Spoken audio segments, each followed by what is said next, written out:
दैनिक पूरब टाइम से रायपुर गुड़ियाड़ी बौद्ध समाज के कार्यकर्ता ने स्वतंत्रता दिवस के अवसर पर अपने विचार व्यक्त किए। मैं प्रफुल्ल मेश्राम बौद्ध समाज का एक कार्यकर्ता हूँ। सर, ये जो कार्यक्रम करवा रहे हैं आप, तो उसका थोड़ा विषय के बारे में कुछ बता सकते हैं आप? 77वें स्वतंत्रता दिवस के उपलक्ष्य में बौद्ध समाज द्वारा यह कार्यक्रम किया गया। विगत ये पिछले 5 से 10 वर्षों से किया जा रहा है। यहाँ पे उसी के कड़ी में यह कार्यक्रम यहाँ पे ध्वजारोहण का किया गया है। सर, जो स्वतंत्रता दिवस के जो सेनानी हैं उनके शहीद उनका कुछ बता सकते हैं सर आप?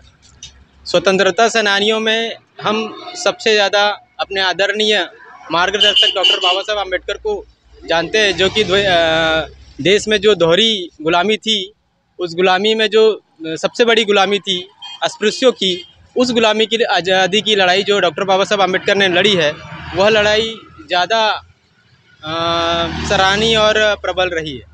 बहुत बहुत धन्यवाद। सर, आपका परिचय बताइए। सर, मेरा नाम एडवोकेट अखिलेश गढ़पाल है। ये जो स्वतंत्रता दिवस के कुछ बारे में बता सकते हैं कुछ? स्वतंत्रता दिवस के बारे में 15 अगस्त 1947 को देश आज़ाद हुआ, लेकिन देश गुलाम किए, वहाँ इस बारे में चर्चा नहीं होती है। इस बारे में चर्चा होना बहुत ज़रूरी है। हज़ारों साल से हाशिए पे रखे लोगों को मुख्य धारा में जोड़ा नहीं गया था, जिस कारण जब अंग्रेज़ भारत देश भर में आए ईस्ट इंडिया कंपनी बना करके, तो उन्होंने देखा कि यहाँ पर तो एक बहुसंख्यक समाज है जो कि हाशिए पे है और वो मुख्य धारा में नहीं जुड़ा है। उनको शिक्षा से, धन से, संपत्ति से सभी प्रकार से वंचित कर दिया गया है।